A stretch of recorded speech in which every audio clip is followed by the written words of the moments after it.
So, this is for those people who are studying GCSE and Excel Business Studies. It's predominantly for those people who are on the A-star and below GCSE rather than the new 9 to 1 GCSE. What questions do entrepreneurs ask? So that's the topic area. There's no key terms here, just key questions. Why not, why, what if? These are the ones which are listed on the specification. This is a really short video and will definitely be one of the shortest videos that I do.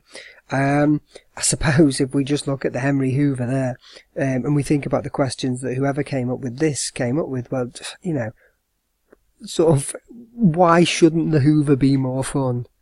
Why not turn it into a character? What if we did turn it into a character? What will our customers think? And obviously, you know, these were the questions that were asked. What came out of those questions was a very fun Hoover, incredibly popular Hoover, and also has now had spin-offs which are, you know, Henrietta and so on and so forth. So it is very, very clear that questions were asked, questions were answered, and then from those answers people were able to come up with new ideas. Why not, what if are all listed on the specification. But Rudyard Kipling wrote in 1902, "I keep 6 honest serving men, they taught me all I knew, their names are what and why and when and how and where and who." And from that 1902 period, it started that this ended up being taught in journalism school. The police use this method of structuring questions in such a way that you can get the complete story. You know, if you think about these sentence starters, what, why, when, where, who and how, if you've got the 5 W's and how, then you've got the entire story, every single aspect of it. And so, although not explicitly listed on the specification, I think these are really, really good sentence starters to make people think about what questions could come up on the specification. In the examination. So, what time should I open? What should I do to encourage more customers? Why not go it alone? Why not take on more staff, etc., etc., etc.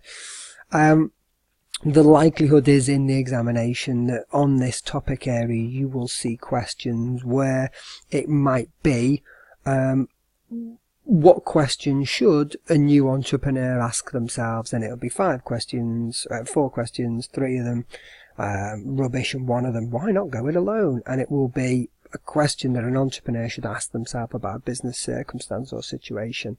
The other way that I've seen this question done before is where they ask it in reverse. Which question should they not ask themselves? And they'll list a few of these good questions and then a question which, you know, when can I take my holidays? Although starting with when, it shouldn't really be the question that the entrepreneur is asking themselves. They should be asking them questions which are trying to drive their business forward. For this topic area, in terms of revision, it's a bit tricky. You need to be aware that entrepreneurs need to ask themselves questions about the customers, their market, their competitors, their own abilities, and it's just that idea that possibly not necessarily learning some of these questions, but maybe coming up with some of the questions of your own. What kind of things do you think entrepreneurs should ask before they start up a business or before they launch a new product? If you're thinking like that, then you probably can't go far wrong in the exam. But if you see a question like this come up in the exam, asking about questions that entrepreneurs should ask themselves, really, really read it carefully. Because I think there's a lot of scope to slip up just by not really considering the language that's there. Hope you found this video useful. If you are in any of my classes, then by all means come and have a chat with me. If you're not in any of my classes, then have a check on BeBusiness B, Tutor to You, and GCSE Bite Size. There might be some more good information out there that I've not yet seen. I hope you found this video useful. There'll be more on the YouTube channel very shortly. Okay, thank you very much.